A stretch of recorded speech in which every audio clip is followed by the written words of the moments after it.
pour votre présence. Bonsoir Laurence Hansen-Love, bonsoir Laurence de Villers. Alors vous êtes toutes les deux enseignantes en philosophie. Vous avez une actualité littéraire assez riche puisque vous publiez, Laurence Hansen-Love, l'idée écologique et la philosophie chez Éco-Société. Laurence de Villers, vous venez de publier La splendeur du monde chez Stock, mais c'est pour un autre ouvrage que nous vous recevons ici ce soir, pour votre ouvrage Ce que la philosophie doit aux femmes, que vous publiez chez Robert Laffont. Alors vous êtes les directrices de l'ouvrage. C'est un ouvrage qui a été réalisé par un collectif de 11 autrices, en plus de vous deux. C'est un ouvrage qui retrace l'histoire de la philosophie de l'Antiquité à l'heure actuelle en questionnant la place de la femme et ce qu'ont apporté les femmes dans la pensée philosophique. Alors c'est un livre qui s'inscrit dans un mouvement historiographique qu'on retrouve dans plusieurs disciplines, dans l'histoire de l'art, dans l'histoire des sciences ou dans l'histoire, qui vise à questionner la place de la femme et à réécrire une histoire qui s'est écrite majoritairement sous le nom des hommes. Est-ce que vous pourriez revenir sur ce qui a été à l'origine de ce projet d'écriture de livre? Oui, tu veux commencer ? Je vais commencer, mais je voudrais tout de suite insister sur le fait que nous avons 11 collaboratrices qui étaient toutes invitées ce soir et qui, pour de très bonnes raisons, elles sont souvent en train de faire des conférences à droite et à gauche, n'ont pas pu venir. Mais nous avons le plaisir d'accueillir Geneviève Fraisse qui est ici, qui est une de nos collaboratrices, et Maude Bongo qui est ici. Et je ne sais pas s'il y en a d'autres. Donc, Estelle, bonjour Estelle. Voilà, donc il est très important de signaler que nous n'avons que dirigé cet ouvrage et qu'un bon nombre de chapitres ont été écrits par des collaboratrices qui sont chacune un peu des spécialistes dans leur domaine. Voilà, la question c'était comment et pourquoi cet ouvrage ? Voilà, qu'est-ce qui est à lire à l'origine ? Comment et pourquoi ? Tu veux répondre ? Je veux juste une précision. En fait, le livre n'est pas sur la place des femmes. C'est beaucoup plus que ça. C'est comment les femmes s'inscrivent, les femmes philosophes, qu'on est obligé de préciser, mais il viendra peut-être un temps où on ne précisera plus, mais comment les femmes philosophes se sont inscrites dans l'histoire de la philosophie depuis ses origines. Et pourquoi on peut citer, on pourrait faire un sondage, hein. Est-ce que vous pouvez nous citer 5 noms de femmes philosophes ? Peut-être 5, ça irait, mais 10, ça commencerait à être difficile. Donc, et pourquoi on arrive à ce résultat-là ? Donc, ce n'est pas seulement leur place, c'est le fait qu'elles existent, qu'elles ont écrit, qu'elles ont eu même parfois, comme Marie de Gournay, le privilège royal d'être auteur, donc d'être reconnue comme auteur. Et pourtant, ne serait-ce que dans le programme de classe de terminale, il y a 6 femmes depuis le début des années 2000 et uniquement au XXe siècle. Comme si ça voulait dire qu'en fait, les femmes n'avaient pas pensé avant le XXe siècle. Donc vous voyez, ce n'est pas seulement la place, c'est vraiment, je crois, ce qu'on a voulu faire, hein, c'est la méthode. On avait vraiment voulu montrer qu'il y a des femmes philosophes, et qu'il y en a depuis le début, et analyser leur philosophie de la même manière qu'on peut parler de la philosophie de Pascal. Excusez-moi, je vais citer beaucoup d'auteurs du XVIIe siècle, mais j'ai un peu de mal à aller au-delà, ça sera toi. Mais de la même manière qu'on parle de la philosophie de Descartes, de Pascal, de Rousseau. Donc on a voulu vraiment traiter ces femmes en philosophes parce qu'elles le sont. Donc pas seulement leur place. Oui, on précise bien tout de suite hein, dans l'introduction que nous n'avons pas choisi des philosophes exclusivement féministes. De toute façon, l'idée de qualifier des femmes de féministes avant le XXe siècle, ça n'aurait pas forcément beaucoup de sens. Et puis toutes n'ont pas axé leur pensée sur cette question. Donc nous, ce qu'on a cherché à faire, c'est à trouver des femmes qui avaient vraiment une importance d'un point de vue philosophique. Et on a consulté à ce sujet de nombreuses chercheuses qui travaillent sur ce sujet. Et on ne le sait pas, mais ces travaux existent et ils sont disponibles. Donc, ce qui a présidé au choix des femmes dont il est question dans votre livre, ce sont les discussions avec les différentes collaboratrices avec lesquelles vous avez Oui, réaliser on est venu avec des idées, on a dit on voudrait bien parler d'une telle, qu'on commençait nous deux à connaître, mais nous ne sommes pas spécialistes du sujet, et on leur a demandé, et quelquefois, la plupart du temps, elles ont approuvé, mais certaines fois, elles nous ont proposé une telle ou une telle. Par exemple, Maud, qui est ici, nous a proposé une philosophe indienne, une philosophe chinoise que je ne connaissais pas forcément personnellement. Donc, il est arrivé qu'on nous propose de parler de femmes que nous ne connaissions pas personnellement, et on en était ravis. Il reste que, évidemment, ce sera discuté et c'est discutable. Vous n'avez pas parlé d'eux. Vous savez, c'est comme les remerciements quand on a un prix. Hein. Alors, je remercie mes parents. Hein. À un moment donné, on oublie forcément quelqu'un. Mais donc, on a assumé, dès l'introduction, on dit qu'on assume le fait qu'on ne fait pas un inventaire. Ça serait bien de le faire. Peut-être qu'il faut faire réellement un inventaire des femmes philosophes. Mais on n'a pas voulu faire ça. Et je crois que nos contributrices nous ont suivis. C'est qu'il y a un choix arbitraire, donc arbitraire, logique en réalité, mais qui est discutable. Hein. Il y a effectivement des femmes philosophes, je ne sais pas, Geneviève Freff nous le dira peut-être, qu'on a oublié, ou des gens... Alors, la contributrice est souffrante, elle ne peut pas être là, mais sur les femmes philosophes au Moyen-Âge, on en a sans doute oublié. Et puis, il y a autre chose qui peut surprendre, c'est qu'on a choisi, puisque je parle du Moyen-Âge, on a choisi aussi des femmes qui ne sont pas philosophes. Alors ça, c'est un choix aussi assumé. Au Moyen-Âge, on a un chapitre qui est consacré aux femmes mystiques. Et c'était important parce que le développement théologique d'une mystique au XVIe, enfin plutôt XVe, XVIe jusqu'au XVIIe, a eu besoin d'outils conceptuels. Comment on pense l'amour, comment on pense l'amour de l'infini, comment on pense l'infini, comment on pense un amour désintéressé, comment on pense un amour sans plaisir. Parce qu'on n'aime pas Dieu pour le plaisir qu'il nous apporte. On l'aime parce qu'il est Dieu. Donc, tous ces développements qui sont théologico-mystiques, qui sont de la théologie mystique, ont en fait nourri la philosophie. Parce que c'est une analyse de la volonté, de l'amour, je le disais, du rapport, de la liberté. Quand on parle de Dieu, on parle de la toute-puissance de Dieu, généralement. Et donc, ça implique forcément la place que ça laisse à la liberté divine. Donc, on a des femmes qui ne sont pas philosophes, mais qui ont apporté la philosophie. Et puis, on en a discuté ensemble, Laurence et moi. On a une auteure contemporaine, hein, qui écrit toujours, à laquelle je tiens beaucoup, moi, qui est Catherine McKinnon, qui est une juriste, qui n'est pas philosophe, hein, qui est une juriste américaine, mais parce qu'elle apporte à la philosophie. Oui, non, ce que je voulais dire, c'est que si on avait fait la liste avec le souci d'être exhaustive et on aurait passé en revue toutes les femmes qui sont philosophes à un titre ou à un autre, eh bien, ça aurait pu donner un peu comme le livre de Gilles Ménage de 1690 qui fait la liste des femmes philosophes en consacrant à chacune une page ou une demi-page. Ça donne quelque chose d'assez fastidieux et elles sont toutes sur le même plan. Il les hiérarchise absolument pas. C'est vraiment une liste avec chacune. Il dit un petit peu de leur vie, un petit peu de leurs idées. Et donc, évidemment, nous avons fait des choix en fonction de nos inclinations, de nos préférences, de nos passions et de ce à quoi on s'attachait plus particulièrement. Dans mon cas, ça a été l'écoféminisme.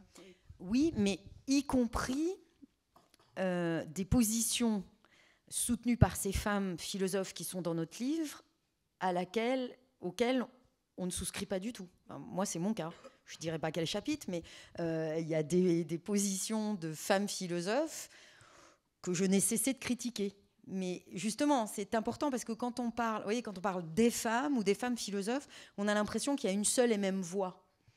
Mais pas plus qu'il y a une seule et même voix chez les philosophes. Enfin, la philosophie, c'est un champ de bataille, de toute façon. C'est un champ de bataille. Enfin, il n'y a aucun philosophe qui soit d'accord les uns avec les autres. C'est ce qui fait sa force, d'ailleurs. Donc, il n'y a pas plus, on n'est pas plus d'accord absolument avec toutes les positions qui sont exposées, analysées, parfois défendues dans le livre, que les femmes représentent une seule et même voie philosophique. Ça serait une erreur, je crois. Justement, à ce propos, tu dis qu'il y a certaines positions de femmes avec lesquelles tu n'es pas d'accord. Je ne sais pas à quoi tu penses et je ne veux pas le savoir. Mais en tout cas, non, je ne sais pas. Je ne veux pas le savoir. Mais en tout cas, en ce qui me concerne, c'est tout autre chose, le chapitre sur les femmes mystiques. Alors, à quel point j'en suis éloignée, je ne saurais dire. Et pourtant, j'ai trouvé le chapitre absolument, vraiment génial, passionnant. ça m'a éclairée, ça m'a intéressée. Alors qu'a priori, les femmes mystiques, c'était pas vraiment ma spécialité. Alors moi, je crois qu'un bon signe, le signe que le collectif est un bon collectif, c'est, alors, on l'a lu, on l'a relu, et je l'ai relu il y a peu, et il y a des choses qui m'ont convaincue, ça je dois le dire. Donc ça m'a fait... En fait, ce qui m'est arrivé, il y a des choses qui m'ont convaincue, il y a des choses que je n'avais même pas vues. J'ai lu sous la plume pas seulement au XXe siècle, mais au XXe siècle, sous ta plume aussi, où je me suis dit, ah ouais, mais alors ça, en philosophie, j'étais passée complètement à côté. Et en fait, c'est ça qu'on propose au public. C'est exactement cette expérience-là, c'est-à-dire une expérience philosophique, de bout en bout, où effectivement on est bousculé. Ouais, bah oui, non, mais j'avais pas vu ça, j'y avais pas pensé, parce que c'est ce que font ces femmes philosophes. Et peut-être avoir une expérience de persuasion. Bah oui, ça m'a convaincue. Et c'est vraiment ça qu'on veut offrir, une expérience qui est philosophique, c'est-à-dire on n'a pas fait la biographie uniquement de ces femmes, ou très peu. Enfin, moi, ça m'intéresse peu, en fait, mais quand il fallait le faire, quand la biographie rejoignait la situation philosophique, on le faisait, mais c'est pas une suite de monographies ou de biographies ou d'histoires des femmes qui pensent. Non, c'est de la philosophie, une histoire de la philosophie. Oui, et en fait, quand on s'est lancé dans ce projet, je ne sais pas si on savait exactement où on allait et ce qui allait arriver, mais tout au long du livre, du coup, on s'est demandé, mais au fond, qu'est-ce que la philosophie ? Parce que cette interrogation, cette enquête sur les femmes philosophes, oubliées, négligées, délégitimées, etc., nous amène à nous poser à chaque fois la question, pourquoi on a décidé que c'est une femme philosophe, nous ou d'autres, parce que souvent... elles ont été désignées comme philosophes par d'autres qui, à l'époque, les ont estimées, les ont valorisées. Mais toujours est-il que ça nous a amené tout au long du livre à nous demander ce que c'était la philosophie. On n'a toujours pas forcément la réponse, ou elle n'est pas terminée, en tout cas, la réponse. Mais en tout cas, moi, personnellement, j'ai surtout insisté sur le côté... sur l'étonnement, sur la curiosité, sur le fait, comme le dit Geneviève Fraisse, de multiplier les problèmes plutôt que de les résoudre, et de montrer les choses sous différents angles, dans différentes perspectives. Enfin, c'est surtout ça que j'ai retenu de la philosophie, plutôt que de proposer un système, des thèses qui sont destinées à durer, à être indépassables. Alors, évidemment, c'est pas ça qu'on a trouvé spécialement. On a surtout trouvé de nouvelles formes d'étonnement, de nouveaux points de vue. Tu parles beaucoup de ça, ouvrir de nouveaux territoires. Bon, je te laisse. Oui, parce que il y a aussi ce qu'on a vécu. Moi, j'ai jamais eu aucun enseignement en philosophie qui parle de femmes. Mais il y avait ni Hannah Arendt, ni Simone Veil, aucune femme. Et je me souviens même qu'à Normal Sup, citer Hannah Arendt, c'était considéré comme c'est un auteur secondaire. Et alors, il y a ça. Et la deuxième chose, c'est que ça ne m'étonnait pas. Non, mais c'est curieux, hein, parce que vous demandiez comment ce livre est né. Mais moi, j'étais très contente de le faire avec Laurence et avec notre éditeur ici présent, Gabriel Zafrani, parce que je me suis rendu compte que j'avais passé ma formation en philosophie sans me poser ces questions-là. Mais vraiment pas. Et il a fallu que, il y a 2 ans, à la fin d'un cours à la Sorbonne, mes étudiants, donc des hommes compris, la dernière séance, c'est pour régler les questions que j'aurais pas réglées, donc elle pourrait durer 10 ans. Et là, ils m'ont demandé, c'est quoi être une femme qui fait de la philosophie ? Et il y a eu un blanc, mais un blanc dans le sens strict du terme, c'est-à-dire que je m'étais jamais posé la question. Et ce livre m'a aidé à me comprendre pourquoi je ne me suis pas posé la question, et à me la poser vraiment, parce que ça a été un blanc, c'est-à-dire que j'ai fait de la philosophie comme si je devais pas être une femme. Ou autre chose, enfin je sais pas, mais je me suis dit ça. Donc c'est ça aussi ce livre, c'est que c'est pas, il y a la philosophie et puis, parce qu'on pourrait mal interpréter le titre, il y a la philosophie et puis qu'est-ce que les femmes vont apporter ? C'est pas ce qu'on a fait, c'est qu'il y a de la philosophie qu'écrivent les femmes. Et ça me permet juste d'ajouter ça, c'est qu'on a tendance à voir les femmes comme quelque chose qui viendrait particulariser. Il y aura un universel qui dirait pas son nom, mais qui serait sans doute masculin, et les femmes, elles voudraient apporter une particularité. D'ailleurs, elles seraient en elles-mêmes une différence. Et dans ce sens-là, il n'y a qu'un pas pour les délégitimer, ou pour considérer que c'est secondaire. Oui, d'accord, c'est Hannah Arendt, mais c'est quand même pas... qui on pourra... ou son mari, Gunther Anders. Mais c'est le seul cas, je crois, où on connaît plus Hannah Arendt que Gunther Anders. Mais bon. Mais la femme, c'est un peu secondaire, c'est bien. Et puis je pense que ça perdurera. C'est-à-dire qu'on lira les femmes philosophes de notre livre en disant « Ouais, bon, d'accord. » Par exemple, pour mes auteurs, Élisabeth de Bohème, elle existe parce qu'elle a eu la chance, un signe, de pouvoir répondre à Descartes. Donc en fait, on ne l'étudie pas pour elle-même. On voit toujours les problèmes qu'étaient ceux de Descartes et qu'elle discutait avec lui. Donc elle particularise un discours qui serait universel et masculin. Et là, en fait, je pense qu'on a essayé, et toutes nos contributrices, mais celles qui sont là nous diront si je me trompe, de montrer que d'abord ces schémas ne tiennent pas et qu'en réalité, les femmes philosophes, comment il faut comprendre notre titre, c'est qu'elles universalisent l'universel. En fait, elles apportent encore plus à l'universel, si c'est possible, parce que c'est difficile d'imaginer apporter à l'universel, mais elles ne particularisent pas, elles ouvrent. Elle ne ferme pas. Et puis, juste, Laurence le disait, des nouveaux territoires. Moi, ce qui m'a frappé, oui, c'est une tentative de définition de la philosophie, de bout en bout. Et on n'a pas arrêté. Même du philosophe. Ah oui, mais je sais que moi, en écrivant mes chapitres et en lisant ceux de nos collaboratrices, je me suis dit, mais alors, c'est quoi la philosophie ?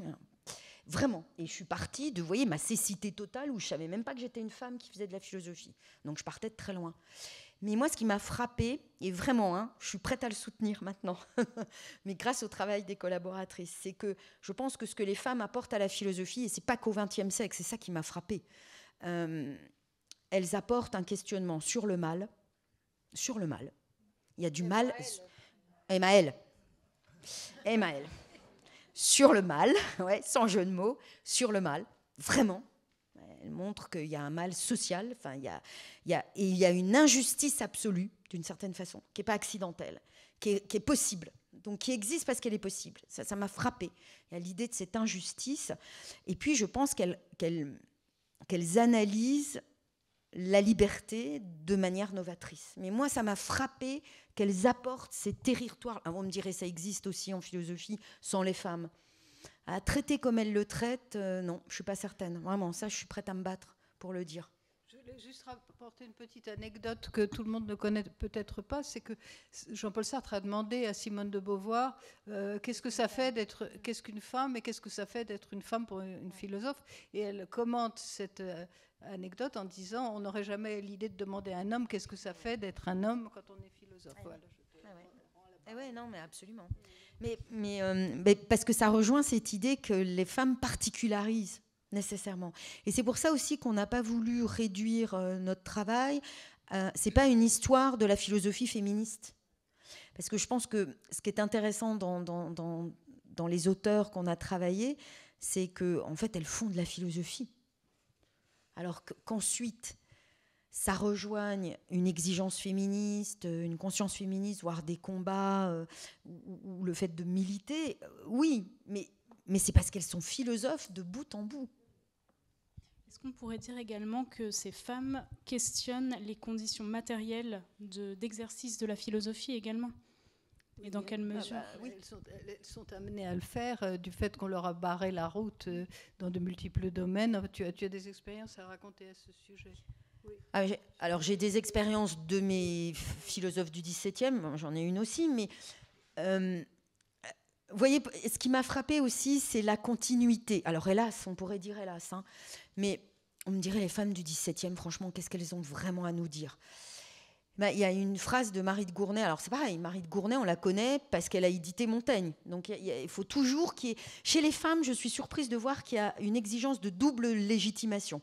D'abord, elles doivent être légitimes à pouvoir parler, écrire, faire de la philosophie. Et ensuite, elles ne sont légitimes qu'à la condition qu'elles soient validées par un homme. Je le dis un peu vite, mais c'est frappant. Et là, par exemple, j'espère qu'un jour, grâce à notre livre, on ne dira plus Marie de Gournay, ah oui, elle a édité Montaigne. C'est Marie de Gournay, point. Voilà, elle a une philosophie. Et elle a une philosophie, elle a une phrase à un moment donné. Je crois que quand, ou Catherine McKinnon ou Iris Marion Young, au XXe siècle, américaine, parle d'injustice structurelle, J'espère qu'elles ont lu Marie de Gournay. Donc Marie de Gournay dit oui, peut-être qu'on laissera les femmes accéder au savoir, elles pourront s'exprimer, mais il y aura toujours un homme avec un sourire en coin, c'est ces mots, et qui dira c'est une femme qui parle. Et c'est pour ça, voilà, il y a cette expérience qu'effectivement, elle s'interroge sur ce que c'est qu'être auteur. Auteur, c'est la même famille qu'autorité. Et donc, une autre expérience de lecture, parce que j'ai relu ces auteurs que j'avais un peu mis de côté, moi, la première, et j'ai relu donc, tout Gabriel Suchon, et elle donne beaucoup de listes d'autorités, Saint-Augustin, Thomas, et je passais dessus, allègrement. Après, je me suis dit, mais non. En fait, quand elle fait ça, quand elle cite les autorités, c'est très important. D'abord parce qu'on est dans ce siècle-là moderne, qui essaie de se détacher de la tradition et de montrer qu'il y a des choses qui sont en train de se faire et qui ne sont pas faites avant. C'est ce que dit Descartes lui-même. Personne avant moi n'a dit ça. Mais ces femmes-là aussi. Et surtout, elle s'inscrit dans l'histoire de la philosophie. En réalité, quand elle cite toutes ces autorités, c'est pour montrer qu'elle-même est auteure. Et en fait, ça m'a émue. Et du coup, alors effectivement, j'ai plus sauté aucune ligne quand elle cite toutes les autorités. Puis alors, l'expérience peut-être à laquelle tu fais allusion, c'est que moi, je suis pas si vieille que ça. J'ai plus l'âge de mes étudiantes, d'accord, mais bon. Et au moment où j'ai choisi mon sujet de thèse, donc à Paris 4, je suis allée voir le spécialiste du XVIIe siècle, je ne le citerai pas, et je lui dis, voilà, je voudrais travailler sur la connaissance des attributs divins en médiéval et chez Descartes. Il m'a répondu immédiatement, ah non, c'est pas un sujet pour une femme. Et alors voilà, moi je me suis dit, c'est de l'humour, pas du tout. Il m'a dit, non, je pense que tu devrais travailler sur les sentiments chez Hutcheson. Bah ouais, j'étais une femme. Et c'est ça, vous voyez, le côté secondaire, accessoire de la pensée quand ce sont des femmes qui pensent. Et puis le fait qu'on particularise, c'est-à-dire oui, bon, on peut être une femme et faire une thèse de philosophie, mais alors il faut s'occuper des sentiments chez les Anglais, mais pas la métaphysique médiévale et certainement pas Descartes. Vous voyez, ça c'est frappant. Et surtout, ce qui est frappant, c'est que j'ai pas réagi. Bon, j'ai quand même fait la thèse que je voulais faire, mais ça a un prix, cette liberté. Je pense que quand tu dis que tu as certaines réserves ou réticences vis-à-vis de certaines positions philosophiques, tu dois penser à l'éthique du Caire, j'imagine. Et donc, je ne sais pas si certains d'entre vous savent de quoi il s'agit, mais disons qu'il y a des femmes aujourd'hui qui défendent une nouvelle approche de l'éthique et elles demandent que l'on cesse d'opposer la raison et les émotions et les sentiments en disant qu'on peut parfaitement les concilier.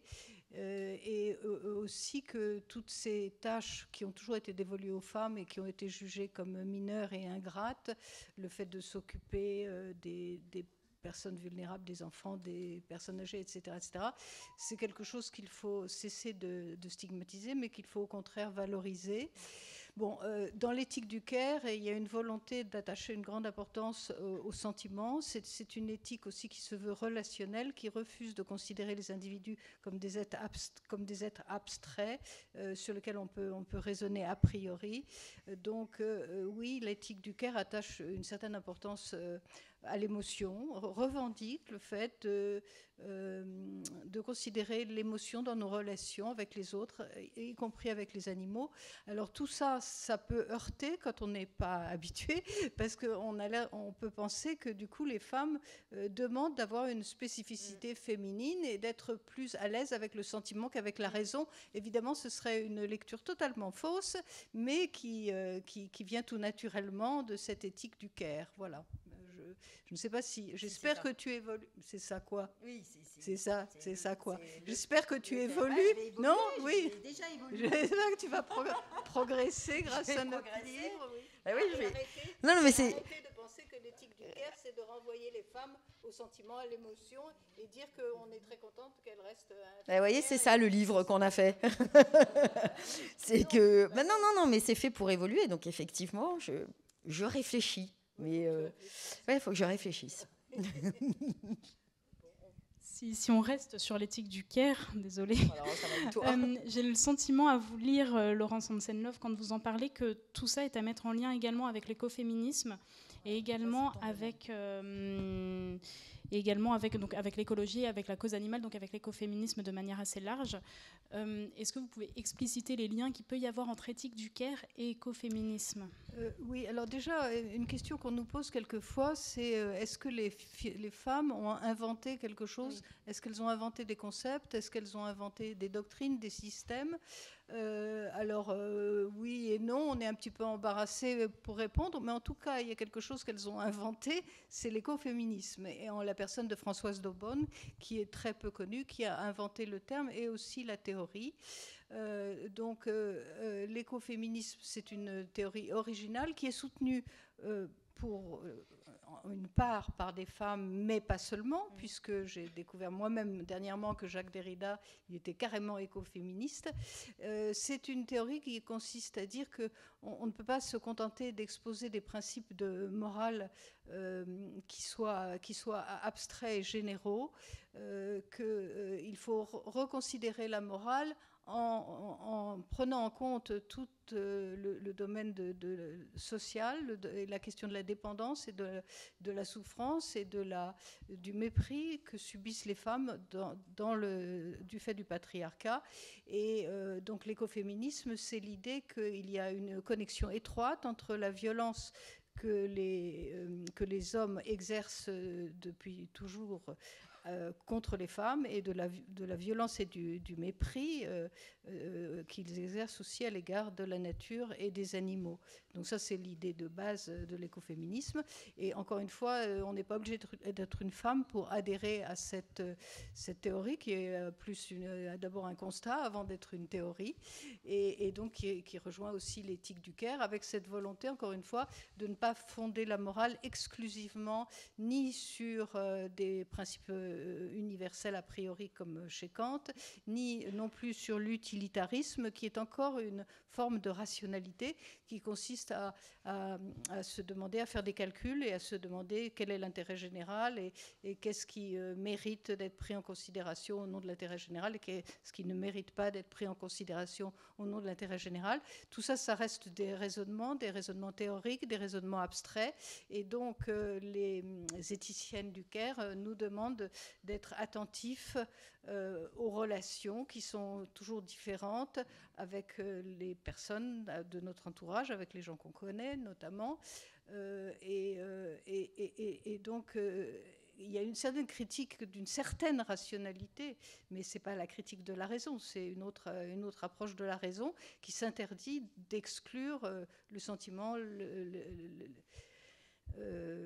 les relations de terme à terme entre les personnes. Et donc, alors évidemment, tout cela rencontre la lutte écologique aujourd'hui, la protestation contre la destruction de l'univers, et puis bien entendu l'intérêt que nous prenons à la souffrance animale, etc. Il y a une autre question qui est pour moi à mettre en lien en parlant de la domination, c'est celle du corps. Vous parlez aussi beaucoup de la question du corps qui a été notamment l'une des grandes questions abordées par ces femmes et qui est beaucoup traitée et beaucoup récupérée par le militantisme féministe aujourd'hui. Pour moi, c'est vraiment quelque chose qui est à mettre en lien avec la politisation de la vie privée qui a été l'une des grandes thématiques finalement de toutes ces femmes, j'ai l'impression. De quelle manière s'est posée la question du corps et de manière plus large de tout ce qui relève de la vie privée, et comment cela a évolué dans la pensée, notamment dans la pensée des femmes ? Je pense que la question est pour toi. Ah bon ? Oui, mais en même temps, je me demande, mais c'est vraiment si elle a envie, Estelle qui est là et qui a écrit le chapitre sur le corps, si elle a envie d'intervenir. Elle saura mieux que moi. Estelle ? Non ? Ah oui, c'est elle qui a eu ce chapitre à charge. Oui, alors, assez délicat cette question du corps, parce que, alors, il y a la politisation du privé, je crois que Geneviève Rève dit la sexuation même du privé. Enfin, donc, oui, cette question privée-publique traverse évidemment le statut des femmes philosophes. Pourquoi je dis c'est délicat? Parce que je pense qu'il y a eu... alors je dis il y a eu comme si c'était révolu, mais il y a une manière de réduire la femme à son corps. La femme est son corps. Et si je parle, par exemple, comme Malebranche, on a l'impression que le corps de la femme est beaucoup trop près de son esprit, d'une certaine façon, à tel point que ça la rendrait inapte à exercer une discipline aussi abstraite que la philosophie. Et puis, je pense que ça s'est accompagné aussi d'une psychologisation de la femme. Donc, réduite à son corps et psychologisée dans ses comportements, donc dépolitisée. Je donne un exemple rapide, à tous les points de vue rapide. Dire « Ah oui, mais elle est hystérique ». Donc évidemment, ça dépolitise la question et ça réduit la femme à même un pâtir psychologique. Enfin, elle endure sa psychologie, d'une façon. Donc il y a quand même cette vision. Et puis, il y a le fait que les femmes puissent être, non pas possédées, leur corps possédé, donc être détenues par un autre, des hommes, ou la société tout entière d'une certaine façon, mais qu'elles sont propriétaires de leur corps, ce qui a pu donner « mon corps m'appartient ». Et je ne suis pas certaine, mais on va voir ce que dirait Laurence, je ne suis pas certaine qu'en philosophie, quand on pense le corps, on ait résolu cette tension. Je ne suis pas certaine. Et vous voyez, par exemple, ce qui a omnibulé Élisabeth de Bohème, c'est la théorie cartésienne de l'union. Parce que Descartes, il n'y a pas de dualisme chez Descartes. Ce qui est impossible à penser, il montre bien que le corps, c'est une chose étendue, et l'esprit, c'est quelque chose qui pense, mais en l'homme, ils sont intimement, intrinsèquement unis. Donc elle lui dit, mais comment vous pouvez faire ça philosophiquement? Ça ne tient pas. Vous ne pouvez pas les distinguer, puis ensuite dire que... Et elle lui dit, mais moi, je n'arrive pas à penser à ça. Et elle dit, moi-même, peut-être souffrant... En fait, elle souffre de mélancolie, de dépression, on dirait dépression profonde. Et elle dit, moi-même, je ne peux pas comprendre votre théorie. Mais elle le fait au nom de la philosophie. Et elle lui dit quelque chose comme, alors il faudrait concevoir l'âme comme corporelle pour comprendre que ce soit uni. Et il lui dit, oui, si vous voulez. Ça, on ne le lit pas, généralement. Mais vous voyez, la question du corps... Je ne suis pas certaine qu'on puisse résoudre cette tension entre la réduction de la femme à son corps et la réappropriation que la femme est en droit, et j'emploie le terme de droit bien sûr, est en droit de faire. Je ne suis pas sûre que la philosophie puisse résoudre ça. Je ne sais pas, il ne s'agit pas de résoudre, mais le corps, déjà l'idée de propriétaire de son corps, je pense qu'elle est tout à fait... problématique, c'est le moins qu'on puisse dire. Et puis d'autre part, nous attachons aujourd'hui, nous les femmes, une grande importance à notre corps, à la relation au monde que nous avons du fait de notre corps. Et une fille comme Camille Froide-Vaumétry, dont on parle dans le livre, elle parle d'un rapport au monde qui passe par le corps féminin, et le corps féminin est différent du corps masculin. Et donc, on a cessé de penser que pour penser, justement, il fallait oublier qu'on avait un corps. Ça, c'est terminé. Ça, c'est un apport des femmes philosophes d'aujourd'hui, de revendiquer d'avoir un corps et un rapport au monde qui passe par ce corps, qui n'est peut-être pas le même que le rapport au monde d'un homme.